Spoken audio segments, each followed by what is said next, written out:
Seigneur, ta parole est grande, elle demeure à jamais. Ta parole est infaillible, rien ne peut la supprimer.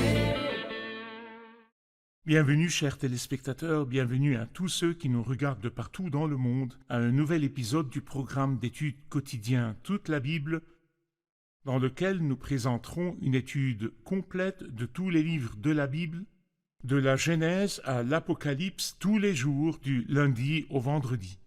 Dans notre étude, nous sommes arrivés à l'Évangile de Matthieu, qui est le premier livre du Nouveau Testament. Nous sommes arrivés au chapitre 24.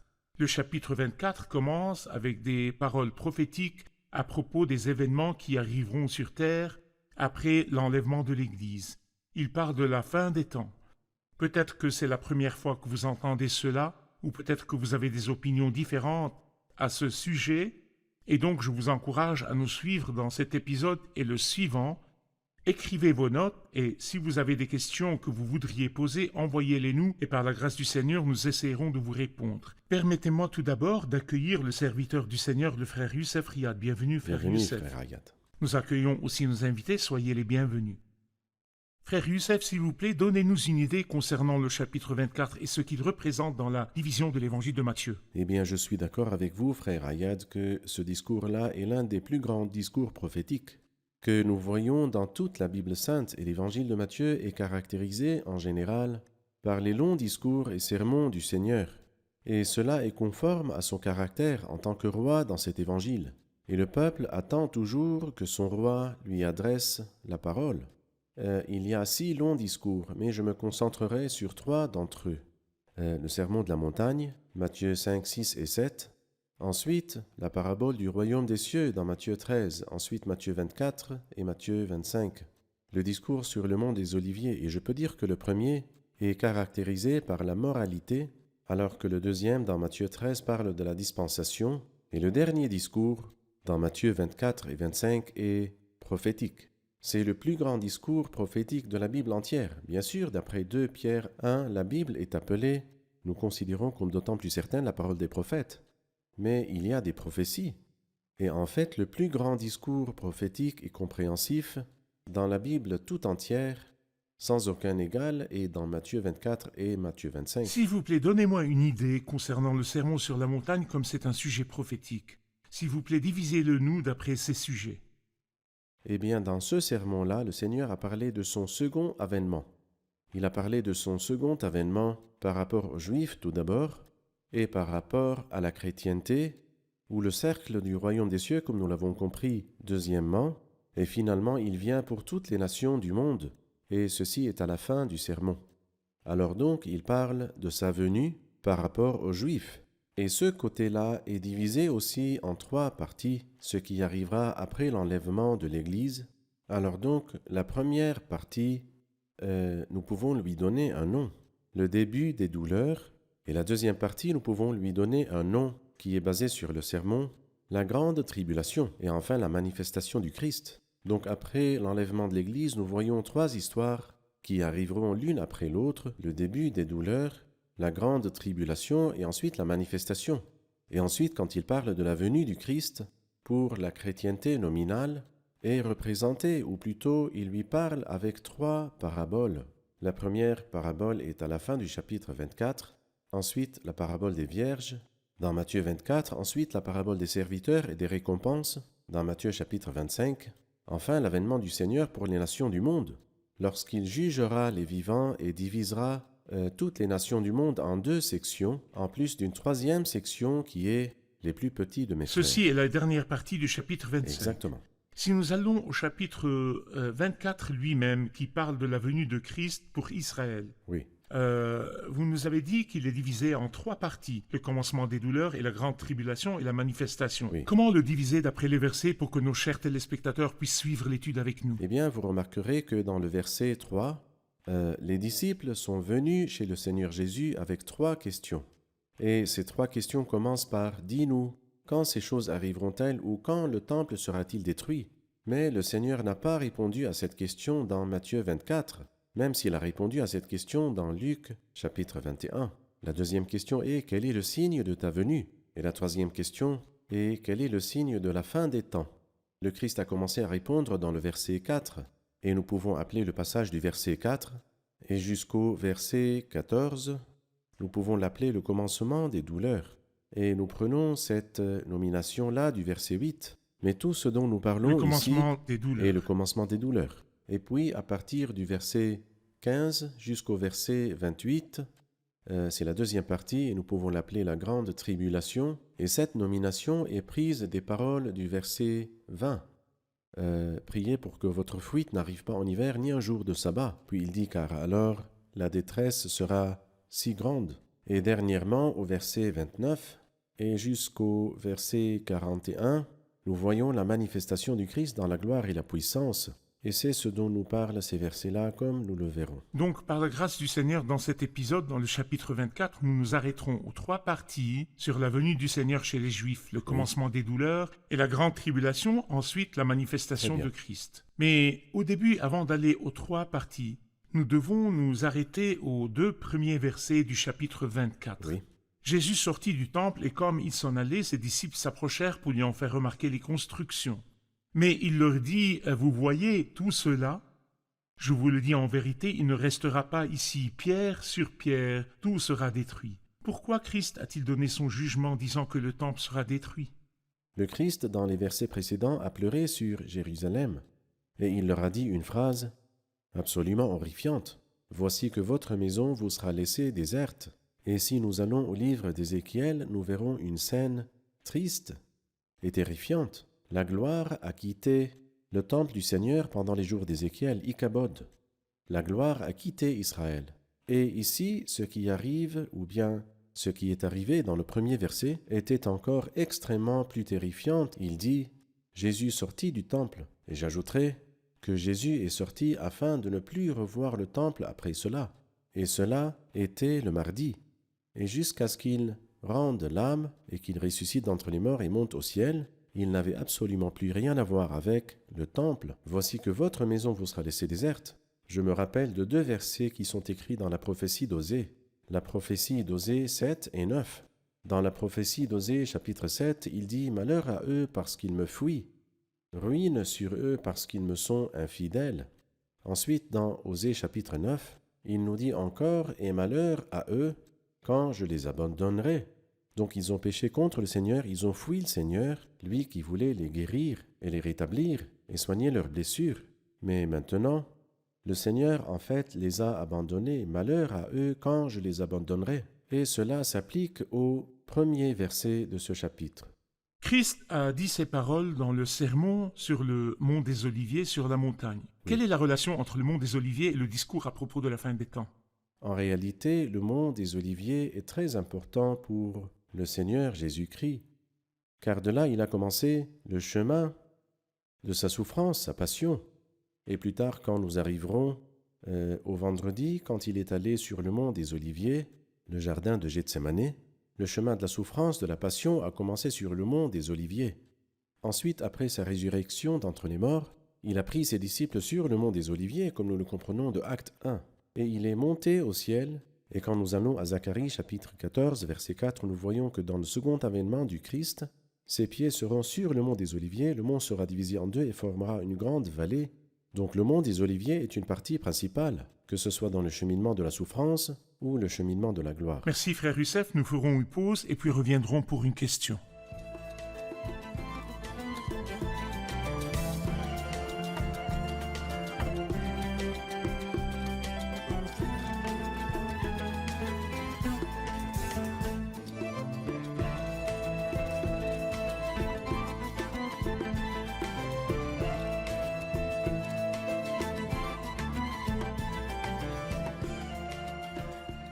Quelle est la preuve dans ces versets que la venue de Christ est pour les Juifs et non pour l'Église? À vous, frère Youssef. Eh bien, nous avons des preuves indirectes. Toutefois, je vais parler ici des preuves qui sont claires et directes. Par exemple, dans le verset 15, c'est pourquoi lorsque vous verrez l'abominable dévastation dont a parlé le prophète Daniel. Et si nous allons à la prophétie de Daniel, chapitre 9, nous verrons alors qu'il parle de la cité de Daniel, Jérusalem, et du peuple de Daniel, qui sont les Juifs. Et Daniel ne savait absolument rien à propos de l'Église. Une autre preuve est qu'il dit établi dans le lieu saint. Et nous, en tant que chrétiens, nous n'avons pas sur la terre une cité sainte, ni Jérusalem, ni Rome, ni Alexandrie, ni aucune cité. Nous n'avons pas ici de cité permanente. Donc la cité sainte est une expression qui appartient aux Juifs. Et il y a franchement beaucoup plus, alors que ceux qui seront en Judée s'enfuient dans les montagnes. Il a spécifié les croyants qui sont en Judée. Et en plus de cela, il dit ces paroles, « Priez pour que votre fuite n'arrive pas en hiver, ni un jour de sabbat. » Le sabbat ne nous concerne pas, mais qui est celui qui ne voudrait pas fuir le jour du sabbat? C'est certainement le Juif. Et ensuite, il nous dit, « Si quelqu'un vous dit alors le Messie est ici ou il est là, nous n'attendons pas que le Christ vienne sur la terre. » Alors que les Juifs qui ne croyaient pas en la venue du Christ et en sa montée au ciel il y a 2000 ans, ils attendent toujours que le Christ vienne, et nous attendons que le Christ vienne du ciel. Alors voici quelques preuves qui nous confirment, qui nous assurent que ces versets-là ne parlent pas de l'espérance de l'Église. Nous parlerons de l'Église à partir de la seconde partie et nous comprenons qu'elle comprend 3 paraboles. Mais ici, ces paroles parlent clairement, franchement et directement de l'avènement du Christ pour son peuple sur la terre, ceux qui étaient les disciples de ce temps et qui représentent ce petit reste de gens pieux. Parfait, merci frère Youssef. Je lirai quelques versets et je vous poserai ensuite une question. Il s'assit sur le mont des Oliviers, les disciples vinrent en privé lui poser cette question. « Dis-nous quand cela arrivera-t-il et quel sera le signe de ton retour et de la fin du monde ?» Jésus leur répondit. « Faites bien attention que personne ne vous égare. En effet, beaucoup viendront sous mon nom et diront « C'est moi qui suis le Messie » et ils tromperont beaucoup de gens. Vous entendrez parler de guerre et de menaces de guerre. Ne vous laissez pas effrayer. Car il faut que toutes ces choses arrivent. Cependant, ce ne sera pas encore la fin. Une nation se dressera contre une nation, et un royaume contre un royaume, et il y aura en divers endroits des famines, des pestes et des tremblements de terre. Tout cela sera le commencement des douleurs. Alors on vous livrera à la persécution et l'on vous fera mourir. Vous serez détestés de toutes les nations à cause de mon nom. Beaucoup trébucheront alors, et ils se trahiront, se détesteront les uns les autres. Beaucoup de prétendus prophètes surgiront et ils tromperont beaucoup de gens. À cause de la progression du mal, l'amour du plus grand nombre se refroidira, mais celui qui persévérera jusqu'à la fin sera sauvé. Cette bonne nouvelle du royaume sera proclamée dans le monde entier pour servir de témoignage à toutes les nations. Alors viendra la fin. Vous nous avez dit que du verset 4 au verset 14, il parle de la première partie des 3 choses qui arriveront après l'enlèvement de l'Église, le commencement des douleurs. Comment ces versets s'appliquent-ils aux événements au commencement des douleurs? Les événements du commencement des douleurs sont mentionnés clairement dans l'Apocalypse. Ce sont les 6 sceaux mentionnés dans Apocalypse chapitre 6. Et si nous comparons ces 6 sceaux à ce qui est mentionné dans cette partie, et je dirais que le commencement des douleurs est la période qui suit l'enlèvement de l'Église et qu'elle a duré 3 années et demie. Et après cela, nous avons 3 ans et demi aussi, et c'est la grande tribulation. Alors voyons comment les événements ici sont conformes avec les 6 sceaux qui sont mentionnés dans l'Apocalypse chapitre 6. La première chose, il a dit, « En effet, beaucoup viendront sous mon nom et diront, c'est moi qui suis le Messie. » Et c'est clair que ce sont des imposteurs et qu'ils ne sont pas vraiment le vrai Messie. Et ceci est conforme au premier sceau quand nous lisons à propos du cheval blanc. Et celui qui était dessus est allé pour conquérir et pour vaincre. Mais ce n'est pas lui le fidèle et véritable de l'Apocalypse 19. Non. Mais c'est plutôt un imposteur. Cet imposteur qui sera, après cela, dans l'avenir, il sera la bête. Mais plus tard, nous lirons à propos du deuxième sceau, le cheval rouge. Et c'est ce dont il nous parle ici dans le verset 6. Il dit « Vous entendrez parler de guerre et de menaces de guerre ». C'est le cheval rouge, le cheval sanguinaire, à qui il a été donné d'enlever la paix du monde. Et puis le troisième sceau est le cheval noir. Et c'est ce dont il nous parle dans le verset 7. Il y aura des famines. Et le quatrième sceau est le cheval pâle, terne. Et celui-ci représente les pestes. Et le 6e sceau est les tremblements de terre. Et c'est ce qu'il dit ici, des tremblements de terre en divers endroits. Alors, en revoyant ce que nous avons lu à partir du verset 3 jusqu'au verset 14 de ce chapitre, en parallèle avec les 6 sceaux de l'Apocalypse chapitre 6, vous verrez qu'ils sont identiques. Et tout ceci nous montre que cela représente les 3 années et demie après l'enlèvement de l'Église. Parfait.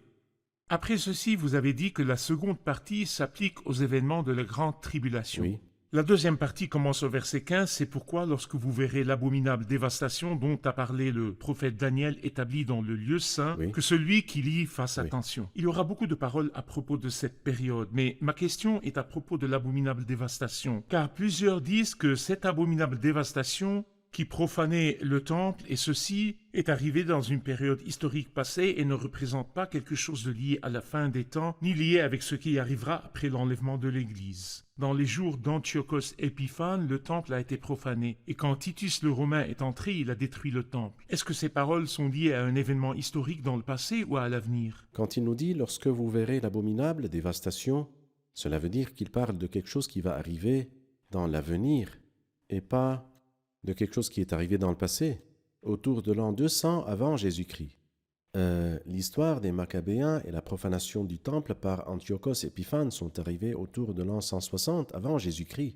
Bien sûr, ce n'est pas ce dont il parlait ici, et je dirais que l'expression « abominable dévastation » a été mentionnée dans la prophétie de Daniel 4 fois, dans Daniel 8 et 9 et 11 et 12, et 2 d'entre elles sont arrivées dans le passé. Et les 2 autres arriveront dans le futur, chapitre 8 et chapitre 11, ceux-là sont arrivés dans le passé, et dans 9 et 12 arriveront dans l'avenir. Et je dirais aussi qu'au temps d'Antiochos Épiphane, il y avait l'abomination sans dévastation. Le temple n'a pas été détruit, mais il a juste été profané. Ensuite est venu Judas le Maccabéen, et il a fait des rénovations dans le temple, mais il n'a pas été détruit. Au temps de Titus le Romain, il y a eu dévastation sans abomination. Mais ici, le Seigneur parle de 2 choses, l'abominable dévastation. Au temps de Judas le Maccabéen et d'Antiochos Épiphane, il y a eu l'abomination sans dévastation. Au temps de Titus le Romain, dévastation sans abomination. Et ici, il parle de ce qui va arriver après l'enlèvement de l'Église, lorsque, d'après 2 Thessaloniciens chapitre 2, il mettra une statue dans le temple de Dieu.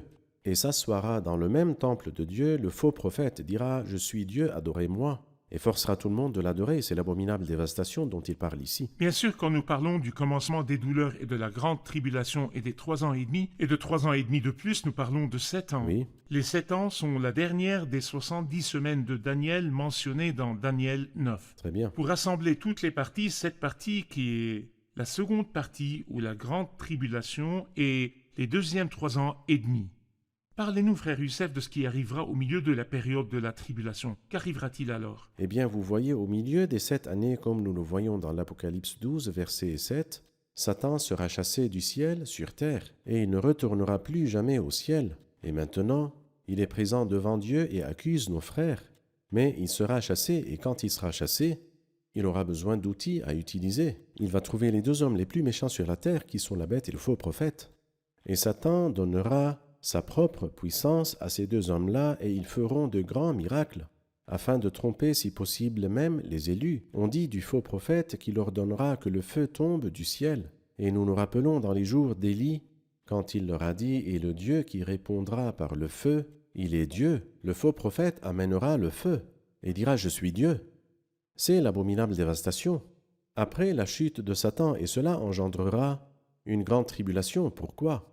Parce que il ordonnera que tout le monde l'adore, et ceux qui n'adorent pas. Ceux qui n'adorent pas seront détruits. Tout d'abord, ils ne pourront ni acheter ni vendre, sauf s'ils ont la marque 666 marquée sur le front ou sur la main. Si vous ne l'avez pas, vous devrez alors mendier, même si vous êtes le plus grand millionnaire. Vous ne pourrez pas acheter un bout de pain.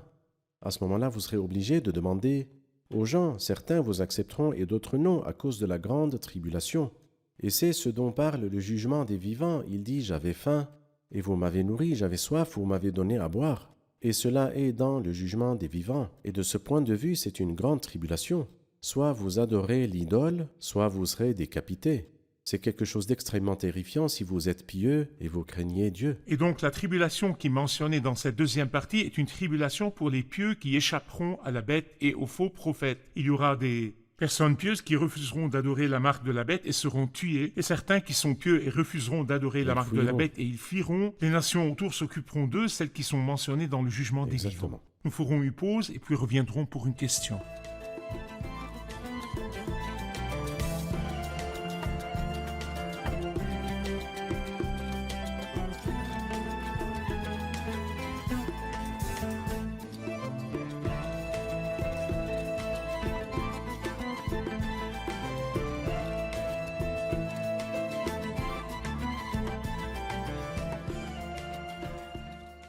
Dans le verset 23, tirez instruction de la parabole du figuier. Dès que ses branches deviennent tendres et que les feuilles poussent, vous savez que l'été est proche.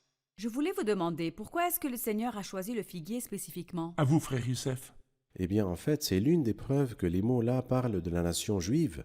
C'est que dans la Bible sainte, le figuier représente la nation juive. Et avant cela, il y a 2 ou 3 chapitres, nous avons parlé du figuier quand le Christ l'a maudit. Et ce figuier a immédiatement séché. Et nous avons appris pourquoi le Christ a maudit ce figuier. C'est parce qu'il avait l'apparence des feuilles, mais il n'avait pas de fruits. Et le Christ, durant sa vie, a voulu voir du fruit, mais il n'a pas trouvé. Ici aussi, il dit cela, bien qu'il ait séché. Lorsque le Christ l'a maudit, mais ici, il nous dit une chose très belle, que les habitants de la terre d'Israël ou la terre de Palestine savent. Et cette chose, c'est que lorsque le figuier donne des feuilles, ils savent que l'été approche. Bien sûr, aujourd'hui, nous avons des calendriers et des montres, mais avant, quand les gens vivaient dans des environnements simples, dès qu'ils remarquaient que le figuier donne des feuilles, ils savaient que l'été était proche, et le Christ leur disait, c'est juste, lorsque vous voyez les figuiers donner des feuilles de nouveau, et cela est arrivé dans les années 40 du siècle passé, quand cette nation a été déclarée comme une entité nationale, mais elle n'a pas encore donné de fruit, car le fruit est la repentance. Et jusqu'à maintenant, ils ne se sont pas repentis pour le péché de la crucifixion du Fils de Dieu. C'est pourquoi, est-ce que cette nation aujourd'hui, représentée par le figuier, porte des feuilles? Oui. Est-ce qu'elle porte du fruit? Cela n'arrivera que lorsque le Christ viendra avec puissance et gloire. Alors ils pleureront et seront dans le deuil, et à ce moment-là, le fruit viendra et le Seigneur les acceptera. Parfait. Vous avez divisé le sermon de l'avènement de Christ pour Israël en 3 parties. Oui, Nous avons appris que cette partie du 4 au 14 est le commencement des douleurs et qu'elle correspond aux 6 sceaux trouvés dans l'Apocalypse Apocalypse 6. Et ensuite, vous avez divisé au verset 15 la deuxième partie qui est la grande tribulation. Et la dernière partie du verset 29 parle de la manifestation de C'est Christ. Quelles sont les parties dans ce texte qui parlent des caractéristiques de la manifestation de Christ? alors par exemple, le verset 30, « Alors le signe du Fils de l'homme apparaîtra. » Et je rappelle nos chers téléspectateurs qu'il y a eu un signe pour le Christ quand il est né. Je l'appelle le signe de l'humilité. Voici à quel signe vous le reconnaîtrez. Vous trouverez, Un nouveau-né enveloppé de l'ange dans une mangeoire. Simon le juste a parlé d'un signe de résistance. Cet enfant est destiné à amener la chute et le relèvement de beaucoup à Israël et à devenir un signe qui provoquera la contradiction. Certains disent c'est la croix. Jusqu'à maintenant, les gens rejettent l'idée de la croix.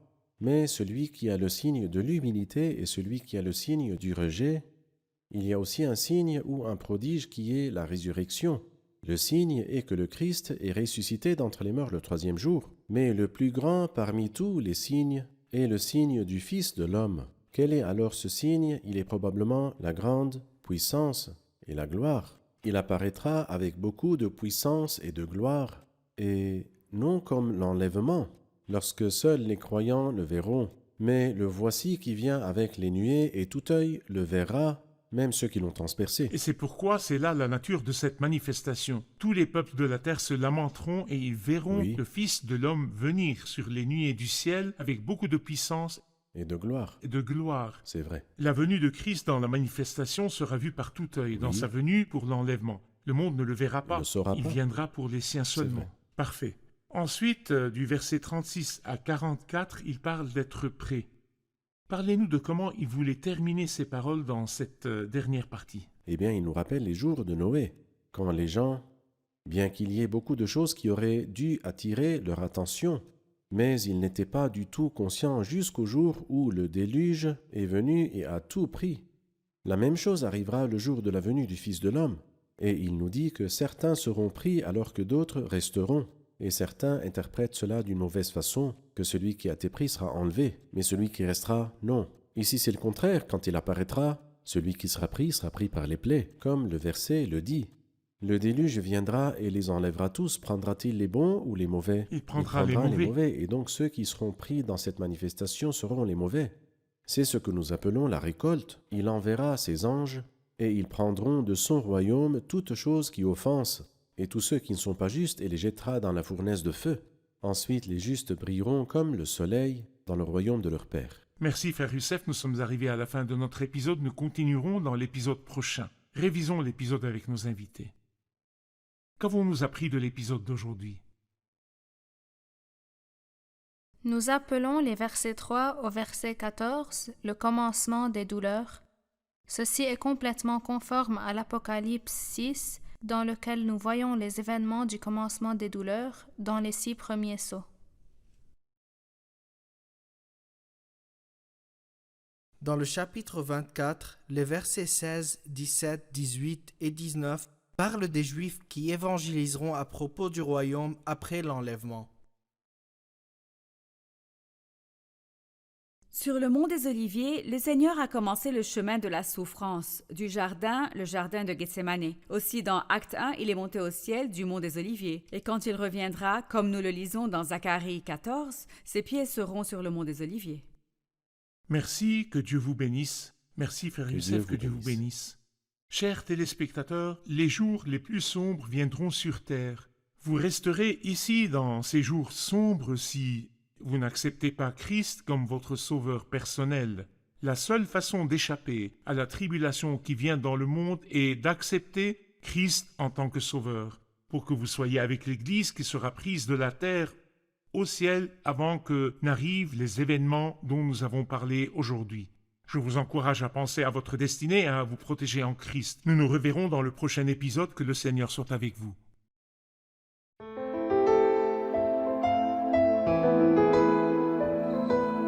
Seigneur, ta parole est grande, elle demeure à jamais. Ta parole est infaillible, rien ne peut la supprimer.